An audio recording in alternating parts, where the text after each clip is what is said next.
ustedes por invitarnos. Con esta invitada que tenemos. Bueno, esas son las presentaciones formales primero. Este ciclo es el aparejo. Yo soy Virginia Caramés.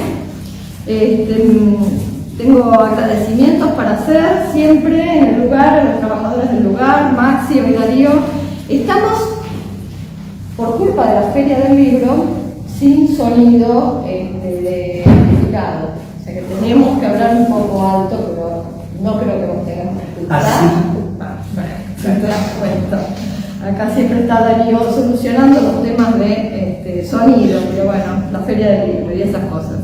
Agradecimiento a Omar Abata y la gestión maravillosa que siempre atenta y eficiente en los temas de organizar las cuestiones culturales en bibliotecas.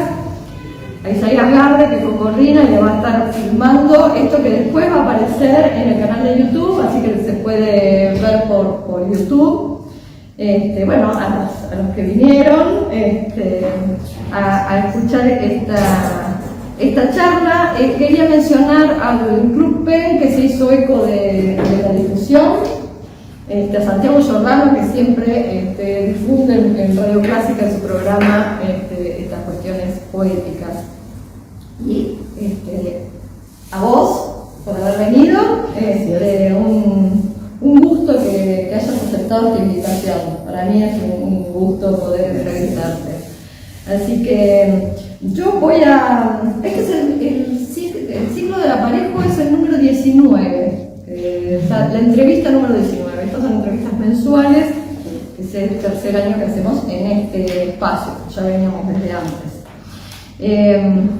Bueno, este ciclo te recibe, Canela, y sin proponérselo, hace más de un año, que todas las invitadas son mujeres.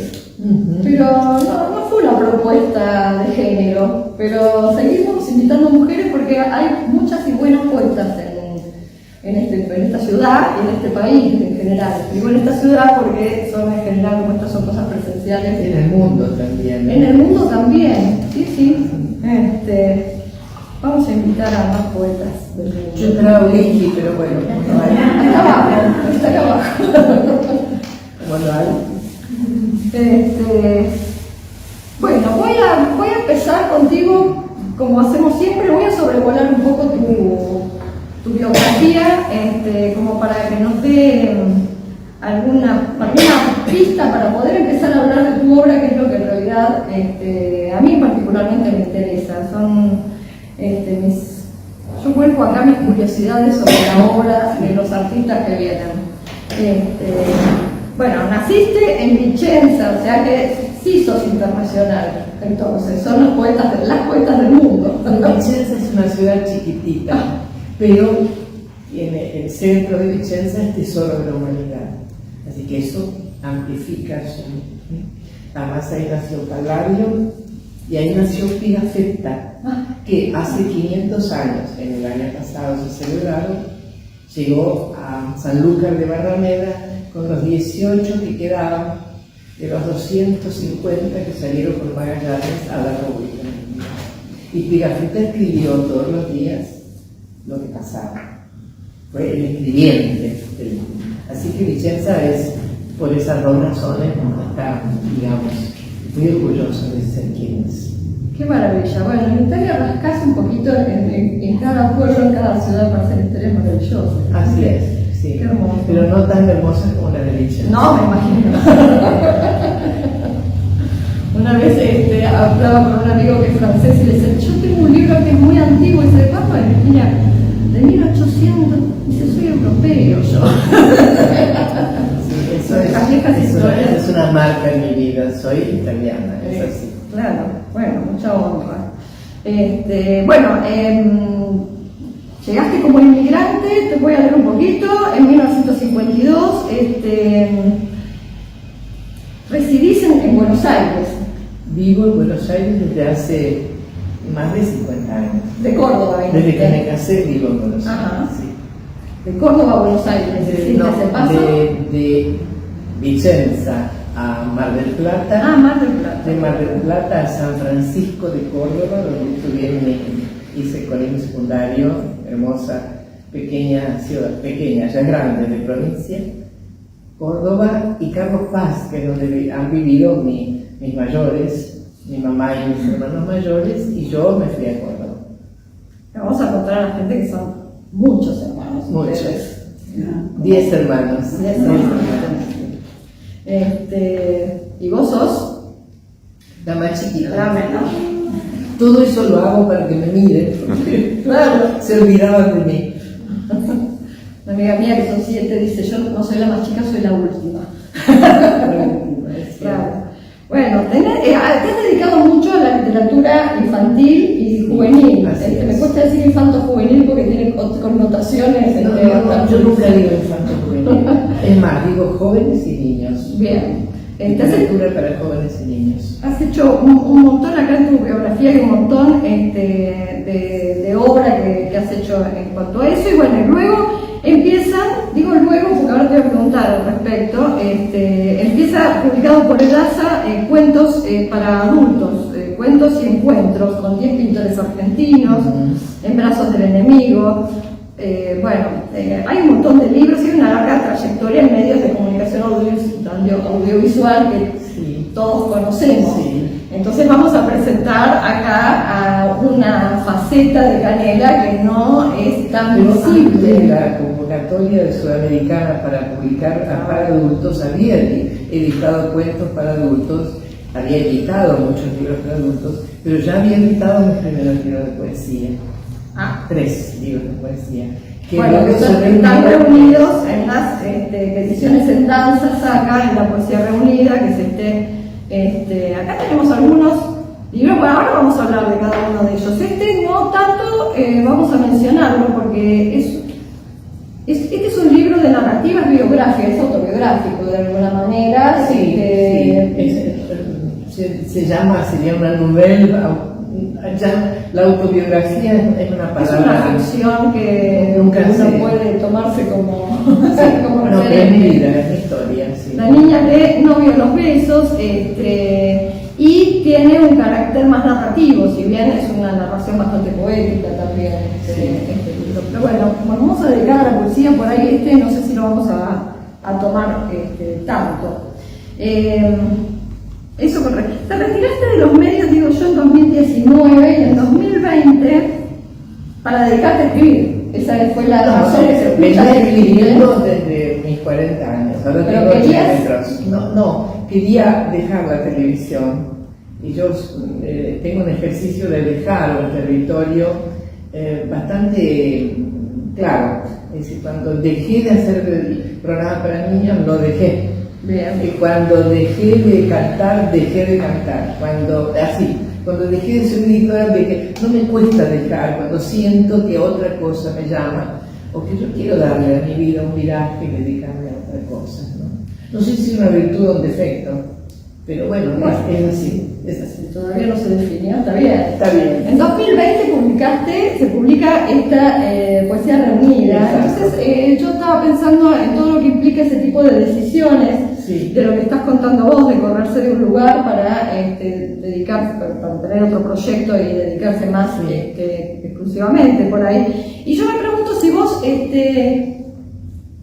es una conjetura, Sí. te imaginé juntando toda la obra que habías escrito en poesía para decir, bueno, la publico. Yo a veces tengo la sensación cuando publico que me saco de encima también algo que si lo sigo corrigiendo No. y empezar. No, yo no me saco nada de encima. Todo lo que Tanto hagas. que si no lees La Niña, sabés cómo vine antes de que viniera al mundo. Sí. ¿No? Bueno, pero me parece que la vida tiene una enorme riqueza que nos pertenece y tenemos el derecho de ir y venir por esos senderos, por esas experiencias, recordar, ¿no? Y agradecer la vida, estar vivos y poder pensar en todo lo que hemos vivido, lo malo y lo bueno, lo malo y lo bueno.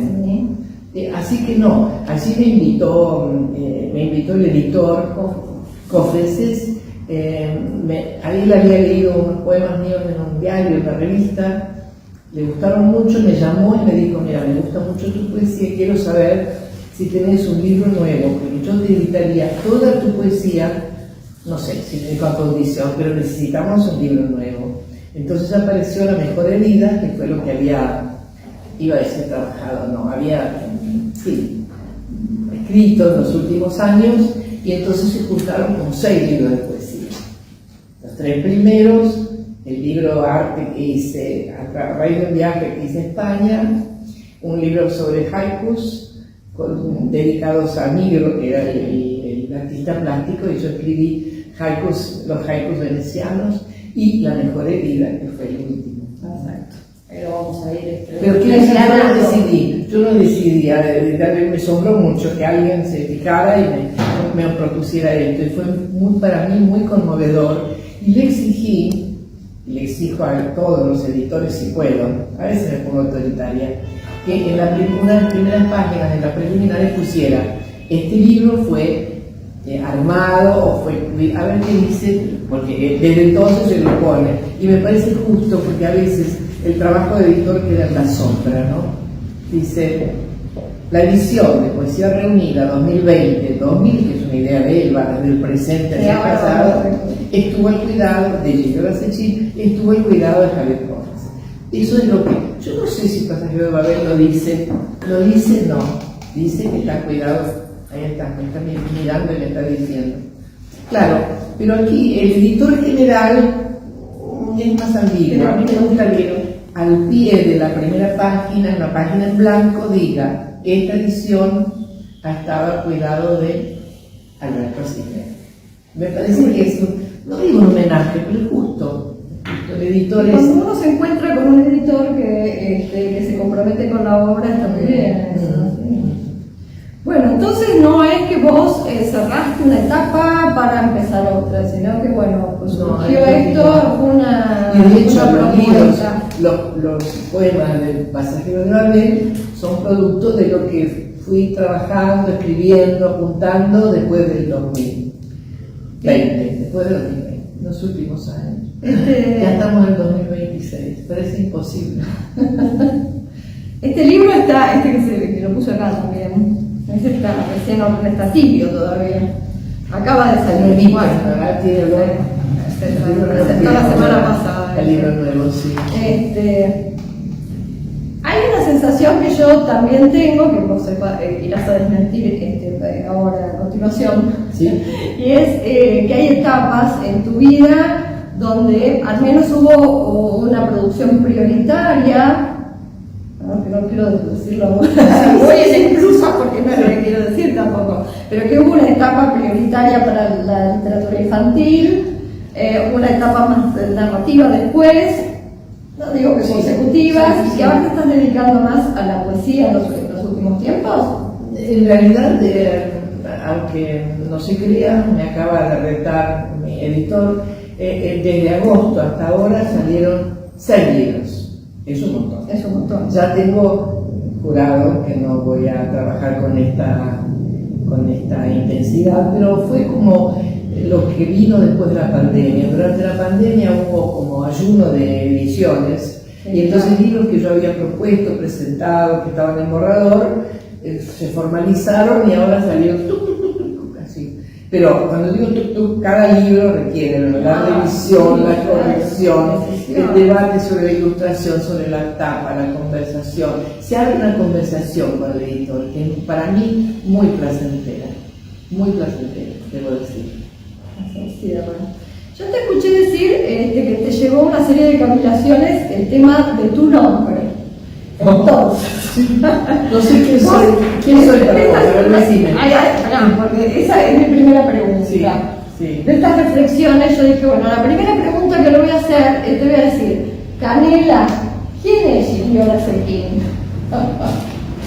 Creo que soy yo, pero en un estado de intimidad, en un estado que comparto con mis amigos, con mi familia, desde luego, con mi país, ¿no? Allá digo que nadie me conoce como Canela, ni nada por el estilo. Fíjate que mañana vamos a hacer una conexión donde voy a hablar de mi libro en italiano, que ni siquiera también tiene 2 nombres.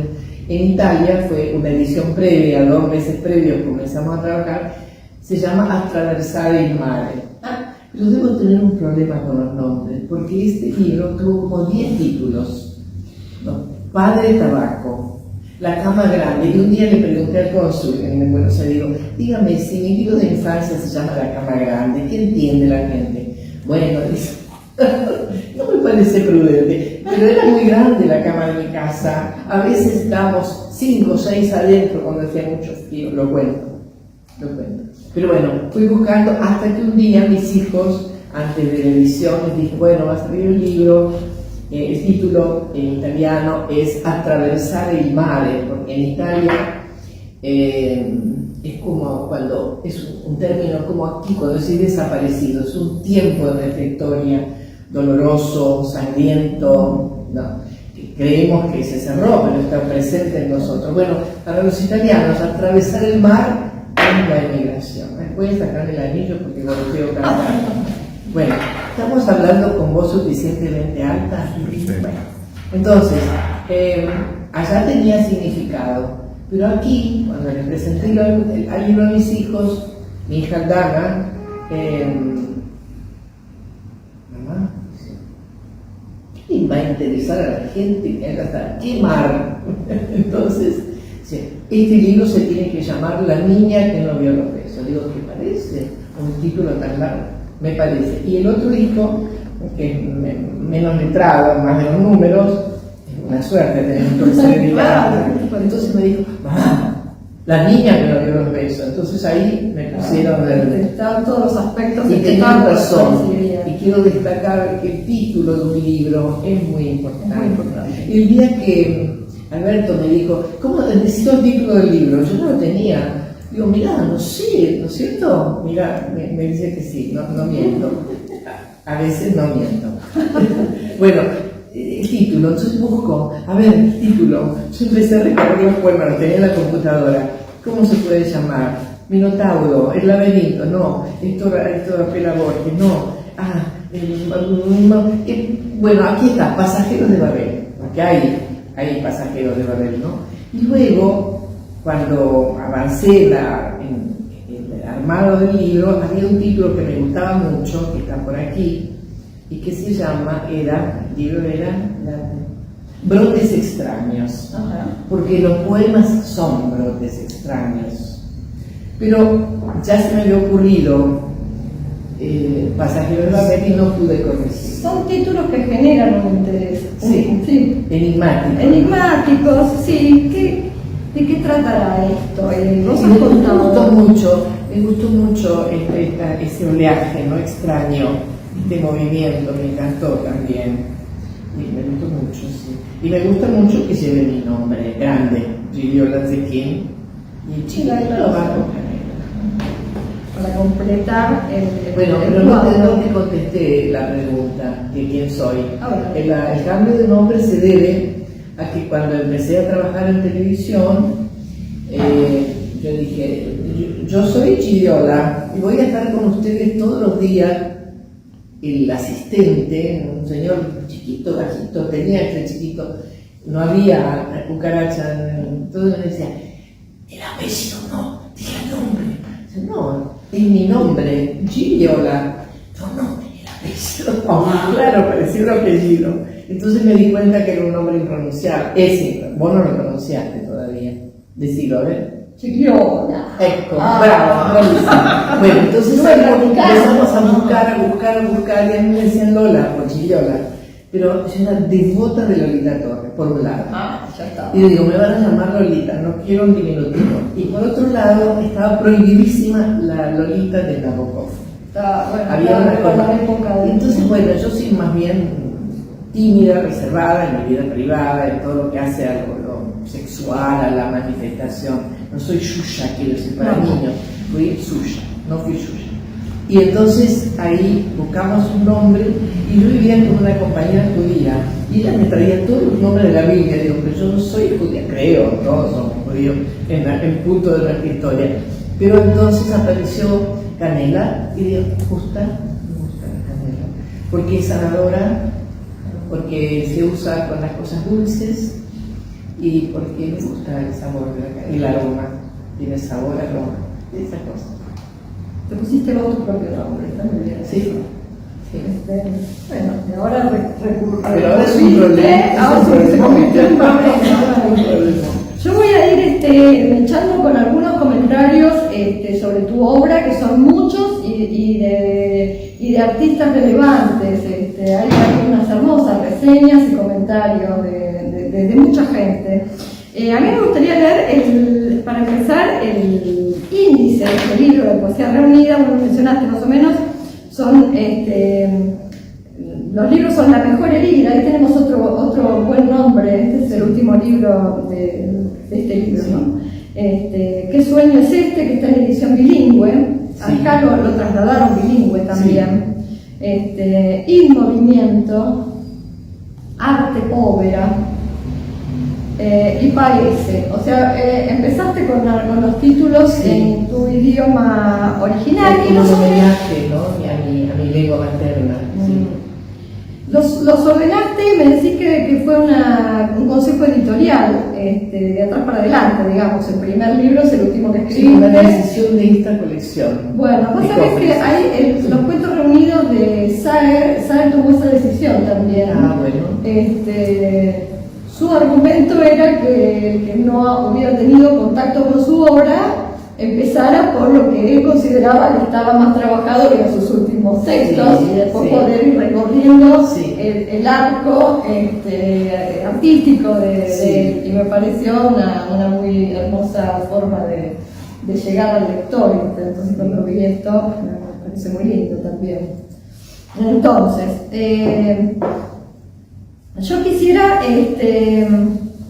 recurrir, o sea, siguiendo, voy a empezar al revés, yo de atrás para adelante, y acá siempre un chino me decía que yo andaba en un aparente desorden, estaba con mis papeles, entonces ahora los corté y los pegué, los plasmé. Qué lindos invitados tenemos hoy, yo voy a hacer una cita de Bataille que encontré por ahí, me pareció que estaba muy bien, no lo voy a integrar, pero dice: para comprender la poesía hay que admitir la superioridad del alma infantil sobre la del hombre. Y yo dije, acá hay esto, hay esa búsqueda de tratar de despojar de las experiencias posteriores a la niña y recobrarla y transformarla en arte. No sé si encontrás algo de eso. No sé, yo creo que eso lo tienen que decir los lectores, ¿no? ¿Cómo se llama el autor de Rayuela? Cortázar, cuando le pregunta, che, ¿de dónde venía? Él decía, de la infancia. Yo creo que venimos siempre de la infancia. Y me doy cuenta cuando pruebo una comida que tiene que ver con mi infancia, cuando evoco, ¿no? Por ejemplo, tuve un sueño, no sé si es terrible, pero hace 2 noches soñé con mi madre y soñé con algo extraño en un cuarto blanco como este, completamente, y entré al cuarto y mi madre estaba crucificada en la pared, completamente desnuda, pero no era una imagen dolorosa, era una imagen serena, pero estaba así, sin clavos, pegada a la pared. Bueno, digo, ¿qué significará ese sueño? Y eso es porque mi madre está dentro mío y yo estuve antes dentro de ella y me sigue acompañando, ¿no? Y eso que fue una madre con mucha ausencia durante la guerra, ¿no? Durante la guerra la familia se desparramaba para que tuviéramos más seguridad afuera, pero ahí está, desnuda además, ¿no? Que es lo que me parece que la poesía nos desnuda un poco frente al lector, frente a nosotros mismos también, ¿Y hay 2 niñas, una italiana y una argentina? No, porque el paso fue tan feliz, la llegada a la Argentina fue tan jubilosa para nosotros. No teníamos idea, yo no tenía idea de lo que era Argentina, que para mí era América, no tenía idea. Bueno, Corazón, yo cuento la historia en La Niña, la historia de ese niño cuya madre viaja a América y él va tras ella años después a recuperarla, ¿no? Y hace un viaje por la Argentina. Luego yo reconocí ese viaje. Bueno, Fue el último libro que leí, me lo leía la maestra, nos lo leía la maestra. Yo era tan chiquita que no me veía, pero el día que me fui de Italia, la despedida, sí, me registró, me presentó, dijo que partía a América, y América era una incógnita para mí. Pero fue muy feliz llegar aquí y completar mi niñez en la Argentina. Tengo que reconocer, Mar del Plata me encantó, estar frente al mar, poder comer lo que quería, descubrir el dulce de leche y el campo, los caballos y la comida sobre todo, y el espacio, el horizonte infinito. Los argentinos no tienen mucha idea de lo que tienen. Yo se los recuerdo, tienen un inmenso y bellísimo país, lleno de gente hermosa. Bueno, mira, me parece que es el momento atinado. Te voy a invitar a leer. Yo te traje algunos textos. Yo los imprimí, así que si querés, ¿querés? Quiero. Texto que se llama Adolescencia. Adolescencia. De su boca nace una flor. Echa en el caldo las fichas del sorteo. Esconde la vajilla rota donde corre el agua pringosa del amor. No digas abajo, al cielo se sube con la luz de la mañana.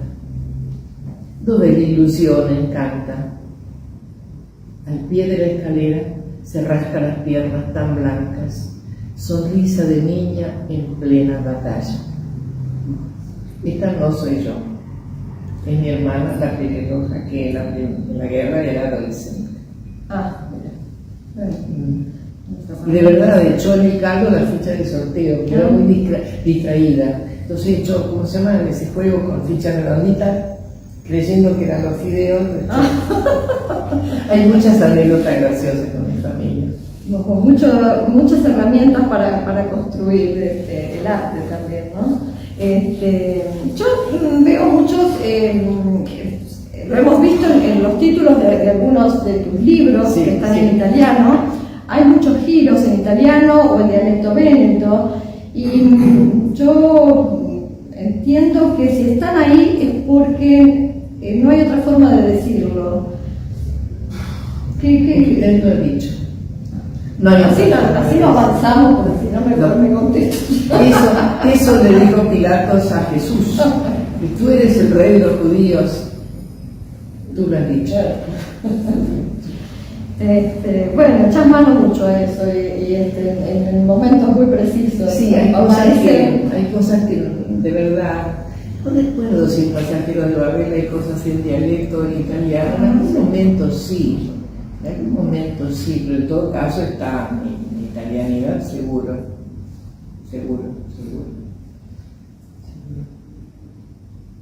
En este están aclarados incluso las traducciones, y a mí me fui a buscar corriendo. Cuando uno recibe un libro nuevo de su propia autoría, hay un extrañamiento. Esto yo lo dije alguna vez, de verdad es lo que escribí. Hay una cosa de extrañamiento, de emoción también, por cierto, ¿no? Mucha emoción.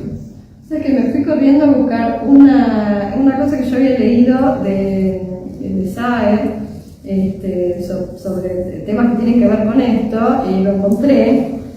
Y mira, te lo voy a leer. Dice: más allá de la corrección gramatical, de la pertinencia conceptual, esa intimidad con las palabras solamente es posible en el ámbito de la lengua materna.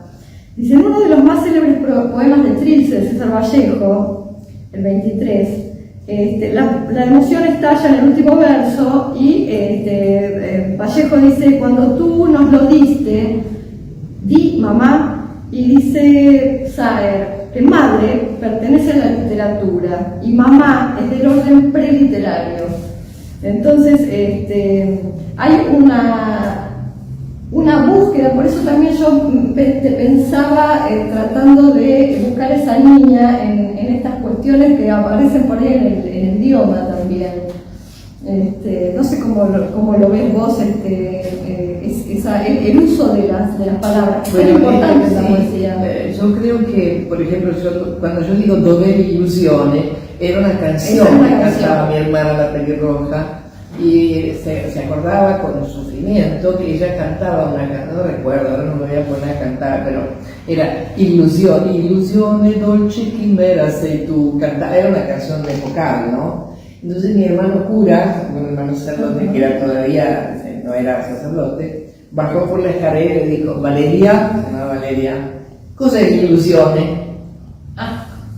Se acordó siempre de eso, que era como decirle, de la ilusión no se habla. Bueno, quiero decir esto, esta palabra tiene la carga de esa historia y esa anécdota que ella contaba, ¿no? Tener muchos hermanos es una gran riqueza. Y quizás estás contestando a tu hermano con muchas de tus poemas, ¿no? Sí, me enojaba con él, pero también lo amaba mucho, porque mi hermano representaba en casa la cultura, tenía una gran cultura, y yo recordé anécdotas que son para mí conmovedoras. Tengo ahí una novela que es la historia de un violín, tampoco es muy original, pero el violín de un inmigrante que heredó ese violín de su jefe, el dueño de casa, que era judío. En Verona, donde mi madre nació, había un gueto judío, era muchísimo, en el Véneto hay mucho, pero en Verona particularmente. Entonces yo cuento a través de esa historia también el problema de las personas que tenían que ocultarse, las personas que desaparecieron en la guerra, que fueron destruidas, y entonces le pedí a mi hermano que me averiguara bien cómo era el tema de la presencia de los judíos en Verona. Entonces mi hermano, ¿qué hizo? Fue a visitar a la máxima autoridad religiosa de los judíos, me mandó 2 libros y me mandó toda la información que guardo, tesoro para escribir esa novela un día. En fin. Sí, y decime, en este tema de los idiomas, entre el español rioplatense y el dialecto, ahí ¿se te generó como un cortocircuito o esa pura ganancia, ese entrecruce? Yo sospecho la respuesta, pero no quiero responder. Yo voy a hablar bien en castellano. De la gramática no me preguntes nada, porque soy negadísima. O sea, yo agradezco y celebro el trabajo de los correctores, porque no, de hecho en mi poesía no uso ni puntos ni comas, y en mi escritura, digamos, no duda, cuando escribo no dudo, escribo con mucha fluidez, pero luego cuando repaso muchas veces tengo que reconocer algún error, buscar una palabra en Google, que por suerte lo tenemos ahora, pero si no a la inteligencia artificial, nunca va a reemplazar lo que yo he vivido. No me lo puedo decir. Por supuesto, otras cosas. Vos sabés que te voy a preguntar sobre el trabajo que haces posteriormente a la escritura. Hay unas teorías de Meccioni, por ejemplo, que hablan del ritmo de la poesía, que trata, digamos, que es una búsqueda de trasladar a lo escrito la forma en que uno habla o cómo lo querés decir. Entonces me preguntaba si vos, ¿cómo es tu trabajo en realidad? O sea, si trabajás mucho en la corrección, si podás, si el texto sale más o menos armado, si la idea... No, pero hay un poema, El pasajero de Babel, que quizás pueda responderme a mí misma, ¿no? Que Ana Sumanian, que me presentó, lo leyó, le pedí leerlo vos, porque Egrotes extraños, ¿no? ¿Crees que lo lees? Sí, léelo, dale. Crecen en el centro de mi mente tentáculos abiertos como dedos. En el aire no hay cielo, más bien una diáspora de nubes y un sol que muere así, anunciando el frío. Quizá venga un extranjero en ese instante en que la noche se decide y me marque el destino sin que duela. El alma se confunde y espera una sombra de luz. El aguanieve escarcha los senderos. Y ahí viene la respuesta. Perdonen todos, quizá no encuentren la última palabra. O sea, es una confesión en el sentido de que en el poema uno no sabe para quién escribe, qué escribe, hacia dónde quiere ir. Diría que se acerca mucho a lo confesional, ¿no? Y bueno, no siempre aparece esa palabra que uno busca. Hay que dejar que opere, bueno, el teclado, opere en las manos y encuentren, en este caso no tenía un final, Y cuando dije el aguanieve escarcha los senderos, hablaba de mi nacimiento. Está muy presente el nacimiento. Muy presente. Porque mi madre me lo contaba como una última aventura. Tuvo 11 partos, el mío fue el último, y tenía tal experiencia que no tenía miedo, pero tenía urgencia. Los demás hijos esperaban que ella tuviera a su bebé, lo llevaba a la casa, lo ponía en un almohadón rojo, recuerdo ese almohadón, y se lo ofrecía a los hermanos como un regalo. No siempre fue feliz recibir ese regalo como un hermanito, no. Pero bueno, así fue.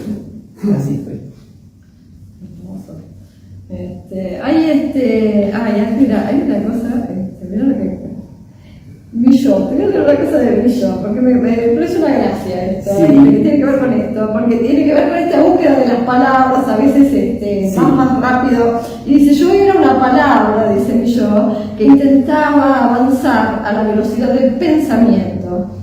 Las amigas del pensamiento estaban presentes, ni una quiso apostar por mí, y eran más de 600.000 que me miraban riéndose. Ay, qué bueno. Entonces, bueno, escribís a mano. yo escribo a mano, lo paso después. Después en aquel momento te hago un análisis de tu escritura. Ah, mira vos, bueno, escribo con diferentes letras a veces, no sé si meterme en eso. Es una broma, siempre. Pero vos sabés que necesito, yo escribo poesía, y necesito esa conexión corporal de alguna manera, y después lo paso y ahí corrijo, pero bueno. Hay un insistente diálogo con figuras relevantes en tu obra del arte, de la filosofía, de la pintura. De hecho tenés un libro sobre 10 pintores argentinos. Yo iba leyendo, iba tomando como nota, ¿no? Entonces aparecen así grandes rasgos: Vivaldi, María Callas, Pamuk, Adolfo Negro, que merece todo un libro de haikus. Roberto Eisenberg, Tabucchi, Neruda, Picasso, Freud. Ahí viene. Pero mira, hay otra cosa. Freud aparece como Sigmund, Van Gogh aparece como Van Sant y Malevich como Casimir. Sí. De confianza, ¿no?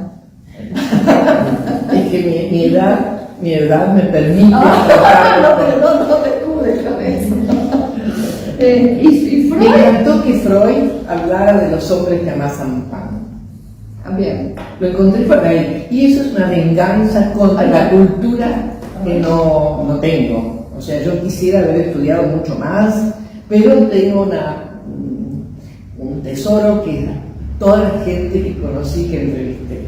Ay, me dejaron sin visita, me acuerdo. Vos sabés que Harold Bloom lo toma en el canon literario, toma a Freud, aparece en el canon literario, pero lo toma como un literato. Yo creo que es como casi una venganza de Harold Bloom. Sí, bueno, lo vamos a tomar, pero que escribió muy bien. No sé en tu caso, sí, pero me parece que sí, porque si le encontrás esto. Trato de llamar un momento de lectura, un personaje, alguna cosa que me quedó como un residuo de algo que aprendí, y lo indago un poco.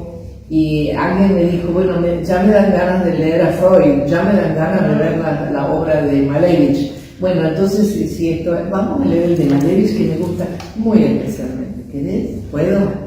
Esto rompo todos los esquemas. Bueno, Malevich. Y tiene un recuerdo para mí interesante. El otro día en la presentación del libro lo conté. Fui con mi nieto a ver la obra de Malevich. Y dije, mira, necesito que alguien me acompañe, voy a la Boca. Les inventan los nietos. La verdad es que me gustaría mucho que vinieras. Hay una exposición de un ruso muy importante. Fuimos. Me dice, abuela, te voy a decir algo. 17 años. Odio el arte contemporáneo. Bueno, digo, está bien. Esto es moderno, digo, no es contemporáneo. Recorrimos toda la sala. Yo con enorme placer, que se quedaba, miraba toda la distancia. Y cuando salimos me dijo, abuela, me encanta el arte. Bueno, entonces, un poco en homenaje a Joaquín, me parece, escribí esto. Él temía quizás a su mujer, la retrató, se dispuso a morir, después dejó atrás el sol del diablo. Quería un poniente desierto, otra tierra. Cabalgó en pelo, conoció el vértigo del sur, chispeantes los cascos al pie de las bardas, antiguos huesos, el faro del fin del mundo con sus 7 lámparas, dominio de los ponas, blanco sobre blanco. Malevich los vistió para la ópera. Claro, vos lees esto, no tenés idea de qué estoy diciendo, pero estoy diciendo el impacto que a mí me causó esa enorme y completa exposición en proa, en la Boca, donde pude entrevistar al curador, a la directora del Museo de Rusia y de Bakú, y además ese placer de estar con un nieto, sangre de mi sangre, yo diría, que hacía un recorrido por algo que tiene que ver más con su tiempo que con el mío, que es el arte hoy. Descubrirle el mundo un poco. Ayudarme a descubrir. Yo no tuve quien me ayudara a descubrir, fui descubriendo. Tuve profesores en la facultad, pero no tuve un caldo de cultivo en mi casa. Hubo mucho miedo, mucha necesidad de huir de esas experiencias, pero poca cultura letrada, digamos, ¿no? Pero algo me deben haber dejado en la escuela, en mi casa, para que yo tuviera esa necesidad de aprender. Eso. Arreglaste. Hay que destacar otra cosa y que no es muy común en los poetas en general, y es que lees muy bien también. No todos los poetas pueden llegar. Te voy a sorprender. A ver. Alfredo Alcón. Bueno. No, Pero no te hablas yo voy a admitir lo que él me dijo. Algo. En primer lugar, la gestualidad es innecesaria. Si yo digo, de su boca nace una flor, le quito poder a la palabra, primero. Segundo, en cada verso hay una palabra en la que vos tenés que poner tu acento, no un acento en cuanto al signo, tu intensidad. Si yo digo, de su boca nace, una palabra oculta a la otra. Debo decir, de su boca nace una flor. Hecha en el caldo, entonces tengo que poner el peso en una palabra y olvidarme de la gestualidad y de recitarlo. Ya no se recita. No. Se hace, es más performático ahora, pero bueno, tengo una clase de lectura también. Pero esto que te digo fue interesante, yo lo adopté. ¿Qué te parece? Aparte es como la gestualidad da la sensación que el texto no alcanzó, que tenés que contestarlo. Una especie de exhibición. No me gusta a mí. Bueno, ya pasamos por Malevich y mi lista sigue, porque bueno, siguen bastante, más Hegel, Nietzsche, o sea, Anaximandro, Odiseo, Teseo. Tú eres estudiante. Bueno, pero agarraste interés en algunas de esas personas. Yo me pregunto si ese es tu planisferio cultural, digamos. No, lo conquisté para escribir eso. Algunas cosas las sé, por supuesto, pero no como para escribir un ensayo ni para una charla. Son las personas que elegiste. Un poema, sí. Porque hay palabras claves en cada poema que tienen que ver con el sentido de su trabajo, en el caso de un filósofo, un término clave de su pensamiento, y eso tiene que estar en el poema. Entonces yo busco el camino para que quede en el poema. Eso está muy bien, pero previamente a eso elegiste al personaje. Sí, elegí el personaje y lo estudié, aproveché y lo estudié. Claro, eso está muy bien, eso se nota aparte. Me gusta. Yo traje acá para que vos leyeras unos haikus. Sí. Los haikus son muy difíciles de leer. Porque además, te quiero poner un poco vamos, muy bien. 4 caballos. Tormenta de palomas, algo se espera. Esta góndola sublime, ligereza, malero. Esta góndola, sublime ligereza, a ti me lleva. Y acá viene el dialecto, ¿no? Zecchino d'oro, Véneto, dovecito, vuelve conmigo. Bajo los puentes, vírgenes desoladas, no saben nada. Vos explicás acá el dialecto. Sí, esa fue una decisión del editor de este libro, al cual pertenece originalmente sus haikus, ¿no? Y Nigro es un personaje muy interesante. ¿Por qué Nigro? Porque Nigro fue muy generoso, porque lo entrevisté, conocí su estudio, después lo fui a visitar cuando estaba enfermo. Y cuando estaba enfermo no tenía ya energía para armar sus cuadros. Él pintaba a veces cuadros de grandes dimensiones. Y entonces me dio mucha piedad verlo, no sé si piedad es la palabra, verlo con pequeños papeles, pegando pequeños papeles para este libro dedicado a Venecia, que él compartió en edición con su hijo, que también pintaba. Entonces ver que se desenergizaba me dio muchísima pena y le ofrecí hacer los haikus, ¿no? Y porque era una persona entrañable, muy querible, sí. No siempre yo mantenía un vínculo con las personas que entrevistaba, pero algunas tenían esta cualidad por ejemplo, con Antonio Ugía, me hice amiga, pero porque era una persona para tenerla, un hermano más, ¿no? Sí, es lindo eso, sí. Adolfo Nigro tenía todo un marco teórico sobre su actitud frente a su obra, al arte. ¿Me lo contás? Sí. Bueno, yo acá elegí algunos... ¿Están cansados? No importa. Yo no, así que si ya están cansados, simulen. Si alguien me dice que sí. Bueno. Yo elegí 3 más de personajes. Sí. De personajes Sí, del arte. Acá sí, acá. Los que andan por Babel, ¿no? Los que andan, sí. ¿Cuál es que Nietzsche. Junto al abismo, mirando atrás, así habló el apóstol. El día del Señor llegará como un ladrón en la noche. Esta idea, sostenida en la niebla, atormenta con la lentitud de las abejas. Friedrich a veces está solo y marcha por un sendero circular. No sabe quién vuela más alto.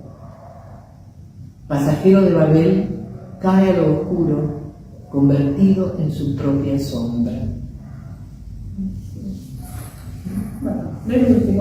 María Callas. Al borde de una ciudad indescifrable, donde brotan hongos fríos y duermen los inocentes, ella canta. Reñaba en el silencio, y el sentido de la vida pende del hilo de esa voz. Lucia sostiene lo que murmura el tiempo. La región de la locura salva al mundo de una muerte atroz. Honda es la cólera de los redentores. Honda es la cólera de los redentores. Ya no es posible buscar el exilio en las promesas de amor. Bueno, hay temas que son bastante centrales. Yo te voy a decir los que a mí me parecieron, vos me dirás los que te parecen a vos. Que me ocupé por ahí de buscar algunas cosas dentro de tu obra, que son el amor, la muerte, tiene mucha presencia, el dolor, por supuesto. Hay una herida inapelable en general, ¿no? Hay el título de uno de los libros, es Mi mejor herida. Después nos vas a contar un poco ese título también. Bueno, la infancia y siempre el asombro. O sea, es algo que surge de casi toda tu obra, que hay un asombro. Sí. No sé cuál dirías vos que son tus temas relevantes. El primero, el asombro. A mí la vida me parece asombrosa. El sueño que acabo de contar de mi madre, ¿no? Quise compartir hoy. Eso es virtud tuya, ¿eh? Bueno, sí, o de ustedes, ¿no? Estamos respirando el mismo aire, sí. Bueno, ahora me dejaste sin saber cómo seguir, porque yo había seleccionado dentro de las temáticas algunos poemas que tienen que ver con la... Estoy mezclando un poco, porque acá, por ejemplo, yo estuve rescatando algunos poemas que tienen que ver con la muerte, y el hecho de volcar esto en una actividad artística como la poesía, tiene un plus que es una... O sea, que Sartre decía que había una violencia solidaria, porque uno entiende lo que el otro está diciendo. Entonces, si bien es violento o es duro lo que vos estás diciendo recién, o alguno de los poemas que tienen que ver con la muerte, hay algo que compartimos en todo eso. Pero no sé si es el momento de leer estos poemas o lo que quieras. ¿Sí? Bueno, vamos para cerrar el tema de estos. Está viendo si alguno tiene que ver con lo que te decía. Buen momento para morir. La agonía de la estrella más lejana rige la suave respiración de un sueño. Agujero negro.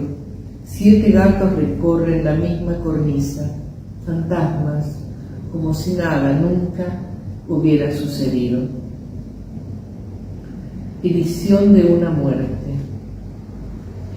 Había que amortajar esos brazos de hueso, de despojo, mirada de cristal muy claro y el alma partiendo como un frío.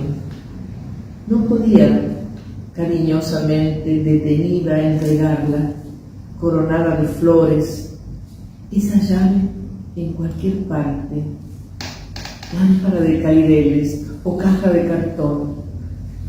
Las muertes se besan en sueños oscuros, tiren la llave al mar. Ahora vamos con ese de pasajeros, se llama Espejo. Bueno, dale. Mírame desde lejos, me he vuelto otra vez pequeña.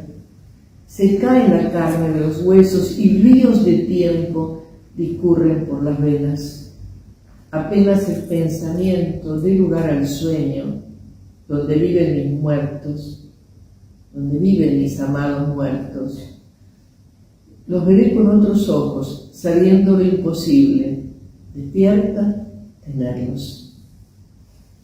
Es que me preguntaba si vos ves el tema de la muerte como algo violento o como un desembarco de alguna manera, porque hay una revinculación con los muertos también, ¿no? Y depende de quién muere, si muere un adolescente, si muere alguien en un accidente, pero cuando la vida queda colmada y inunda el cansancio de vivir, yo lo he visto en personas que he querido mucho, el cansancio de vivir, de pelear por sus ideas, por el alimento de los hijos, por el terruño que dejaron y que añoran, ¿no? Esa muerte, no digo que es una muerte justa, pero es una muerte que nos lleva quizá a un lugar de descanso, no lo sabemos. No lo sabemos. Voy a mechar con comentarios que han hecho sobre tu obra. Bueno. Mirá, acá recolecté algunos. Mira, Silvia Oppenheim, que dijo despojo elaborado, armonía y truco, coincido con todas estas cosas. María Teresa Andrueto, mira qué personajes, dibuja imágenes y letras, recorre una vez más una experiencia poética silenciosa, casi secreta. Luigi Tarroni, otro mundo empieza al abrir el libro, la vida que contiene y su memoria, sus misterios, sus caricias, sus rechazos nos pertenecen. Esta cosa de compartir, digo, de que uno se encuentra ahí también, ¿no? Hay un comentario de Jorge Monteleone que es la contratapa de este último libro. Los versos de Gilliana Sequín son precisos y delicados como un cristal, estoy leyendo unos fragmentos, como un cristal que también corta, vibra, resuena y curva las luces del ansia, concentra el agua del suceder en su poesía y lo frágil hiere, y ahí está citando un poema, sí, un poema. Hiere, sí. Este libro está prologado por Diana Velesi, que hizo un largo prólogo, y entre otras cosas dice: uno sabe que está el dolor ahí, el vértigo del dolor, pero no sabe de dónde viene. Eso es un gran comentario. Y ese misterio atraviesa al lector de modo ineludible, pero... Ella se queja en el prólogo y dice que quiere saber más. Y un día en una charla cuando presenté un libro que tengo para adolescentes, que no está incluido porque, bueno, consideró el editor que era otro registro, un libro para adolescentes que se llama Todos mienten. Debo decir y confesar que el título vale más que el libro, pero bueno, es así. Y en ese libro, no sé por qué mencionaba ese libro, quería mencionarlo, algo pasaba en ese libro. Sí, yo confieso a mi adolescente hablando del amor, ahí, hablando de confesiones del amor, sí, me gustó mucho hacerlo. Completaste lo que Diana Vélez y te decía que... Claro, ella quería que yo contara más y, bueno, cuento lo que puedo. No, ya sé, cuando presenté el libro, ahí está, volví a tomar el libro. Cuando presenté el libro, la señora dice, pero Canela, ¿por qué escribe con tan pocas palabras? Bueno, pero eso es quería más palabras, bueno. Es contrario a este tic que uno tiene cuando habla mucho tiempo en los medios, ¿no? El horror al silencio. Guerrero Martínez, no sé si alguno lo escuchó alguna vez, los mayores, sí. Guerrero Martínez fue el primer, único locutor, éramos locutores, que provocaba el silencio y generaba una expectativa. El saber manejar el silencio es una virtud, ¿no? Sí. Pero yo vivo una vida muy silenciosa, contrariamente a lo que parece. Bueno, vamos a hacer un silencio negro que es algo corto y vamos a seguir. Yo te voy a proponer elegir unos poemas que hablan del amor ahora. Y ¿qué es otro de los temas? Sí, es otro de los temas. Y acá elegí tres, en realidad. ¿De dónde son? Amoris causa. Amoris causa. Ella tiene un lunar en el cuello, pequeño como un grano de arroz. Él escupe saliva en las botas de cuero. Hay tragedias que los dos acarician, sábanas bordadas en secreto. Afuera, sobre el dorso de una abeja, el deseo vegetal, colmenas infinitas cubren la breve ceremonia de la vida. Te detengo ahí un poquito. Este es un texto inmenso. A mí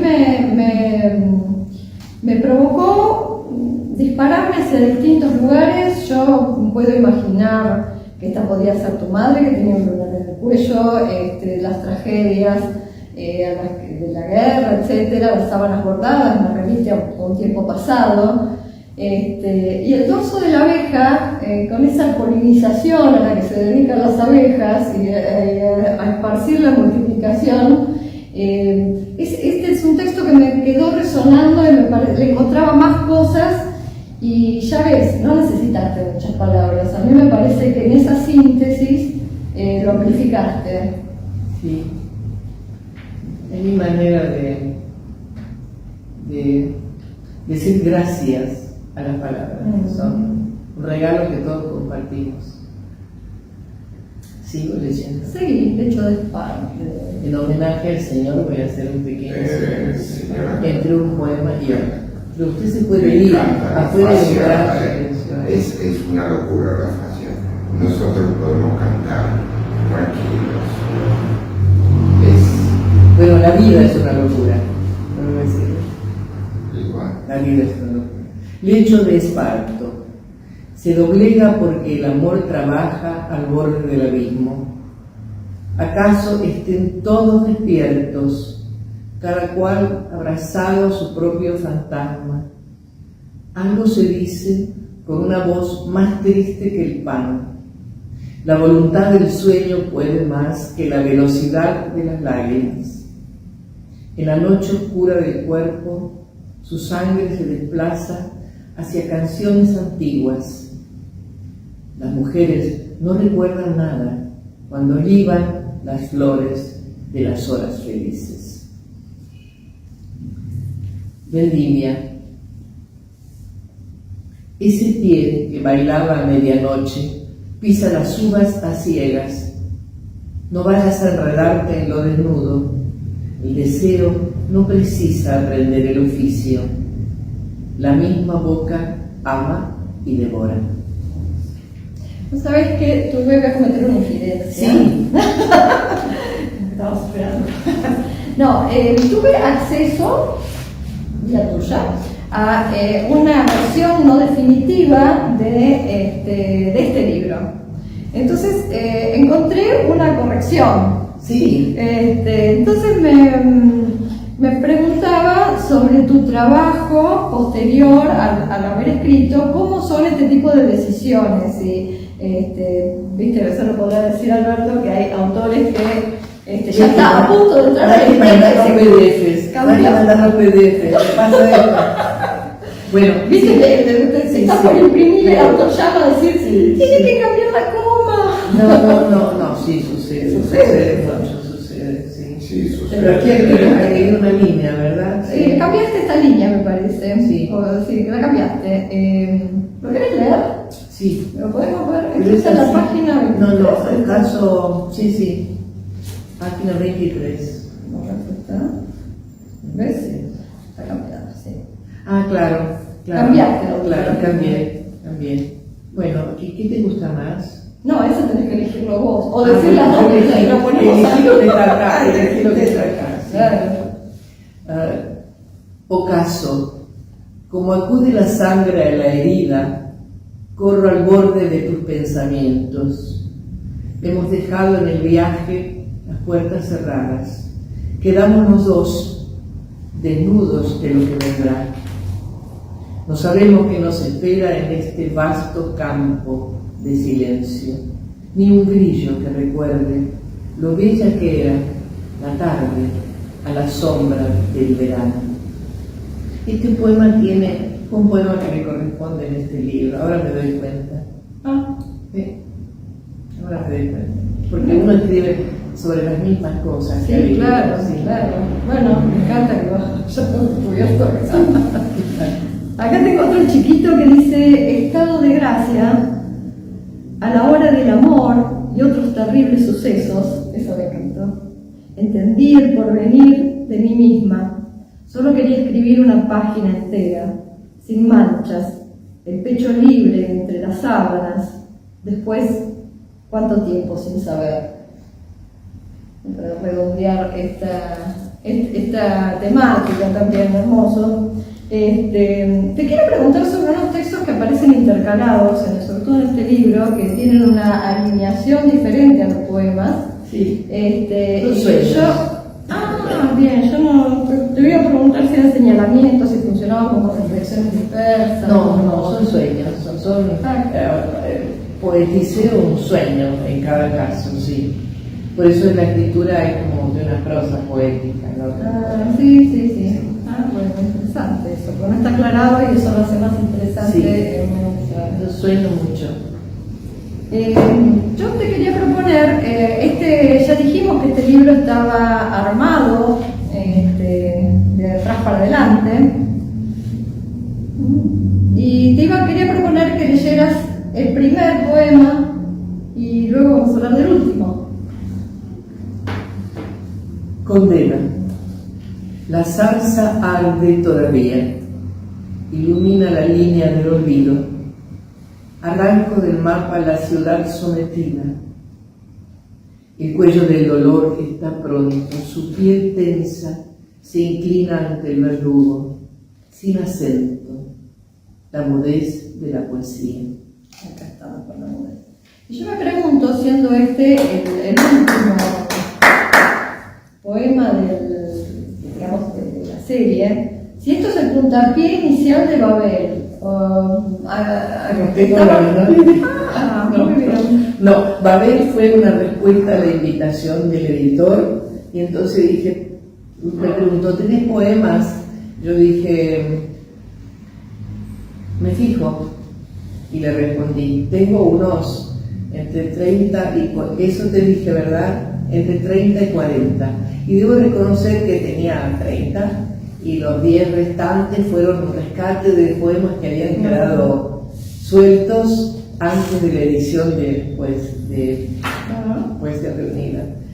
Porque cuando uno arma o ordena un libro, tiene que haber no digo una coherencia, tiene que haber un vínculo ya sea por la forma en que están escritos, por el momento, por la cosa de la que se habla. Y se ve que estos quedaron afuera y ahí cobraron otro sentido. Y están en los últimos poemas, que son de los brotes extraños. ¿Sí? Bueno, el libro está, acá lo ofrece el editor, así que lo pueden adquirir ahí, están expuestos. El último. Y me gustaría que leyeras el último, que es el más antiguo del libro. El más antiguo. Paese, ¿verdad? Sí, Paese.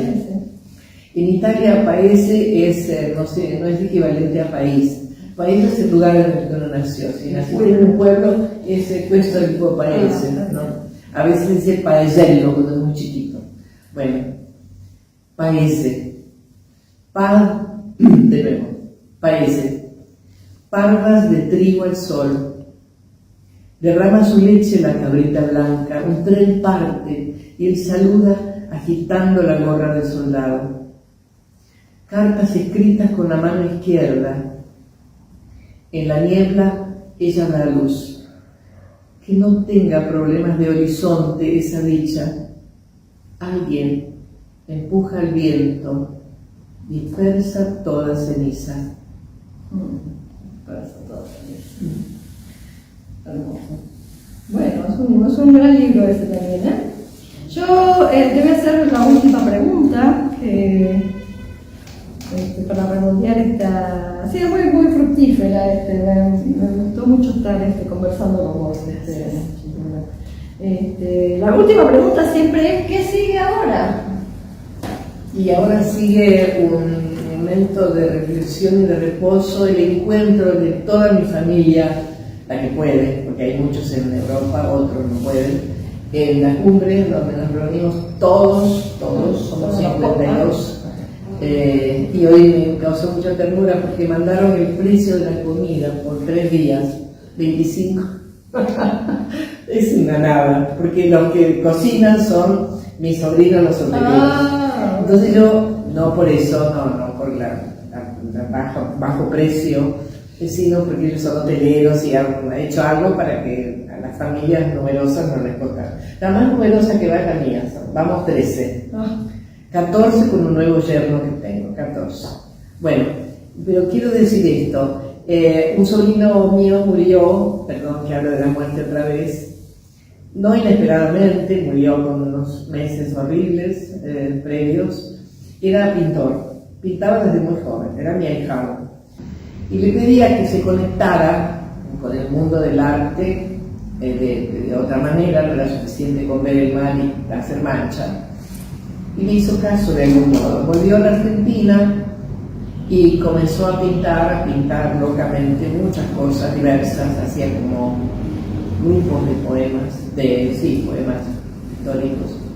Y yo lo conecté con una persona que tenía una curadora, a la que tenía confianza, me desconecté y dije, entiéndanse. Y ella descubrió que la última cosa que él pintó, que fue un trabajo de una enorme originalidad, le cantaba y le propuso exponer. Él murió al poco tiempo. Bueno, durante todo este tránsito en la Argentina, él diseñó el árbol genealógico de mi familia. Lo que pasa es que lo dejó encriptado y no lo pudimos editar. Mi idea era editar para cada familia una estampa en papel hecho a mano, cosa que hicimos una prueba con mi editora del libro arte. Hicimos una prueba donde estaba el árbol incompleto, pero él lo había diseñado con muchísima calidad. Hicimos una prueba, ella me dio una impresión que la perdí completamente. Para este encuentro dije, no puede ser que este trabajo se haya perdido, que lo encriptado tampoco se pueda sacar. Entonces le pregunté a la persona que me había hecho la estampa, y por casualidad podía hacer otra. No, ya no tiene más la impresora. Dijo, pero creo, si busco, que algo debo haber guardado. Había guardado una en hoja de papel muy delgado, había guardado la estampa. Entonces le hice enmarcar y descifré la cantidad de años, desde el año en que se casaron mis padres hasta el año en que él llegó. Los bisnietos no están. algunos niños, los míos, nietos sí.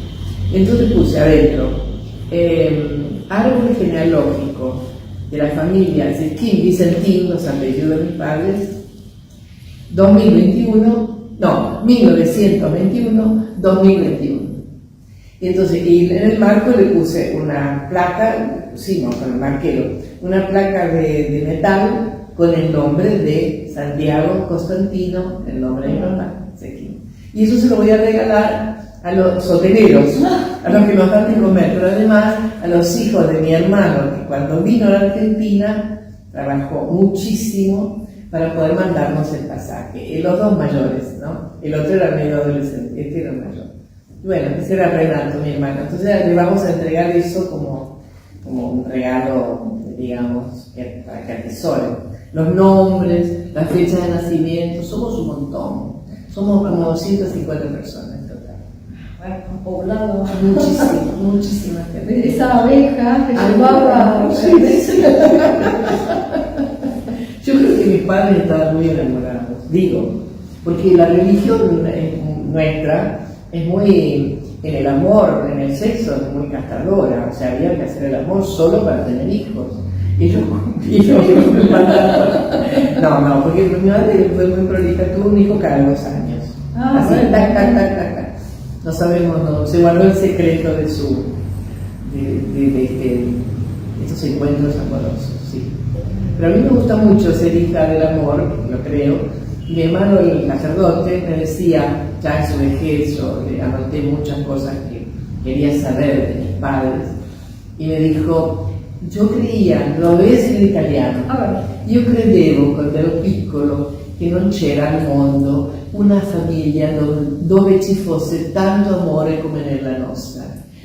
¿Entendieron?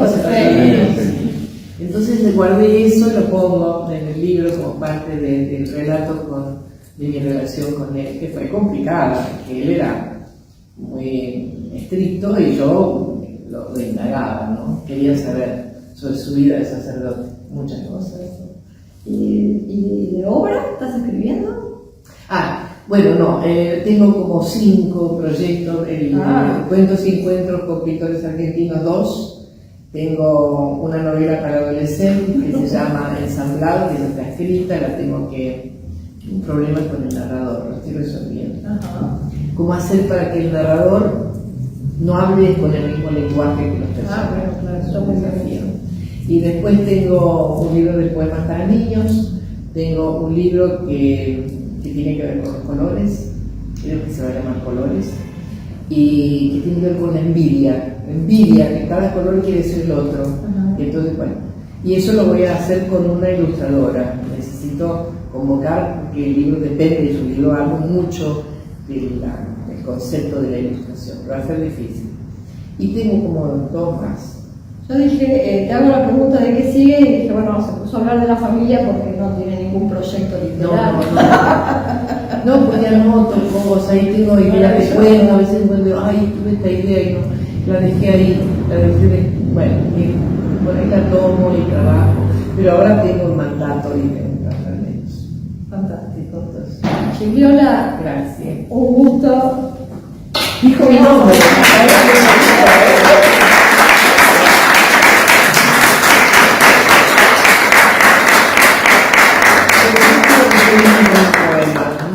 Bueno, dale.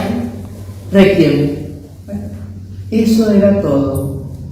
Un leve y quieto aleteo, una mariposa, su rayo y sombra.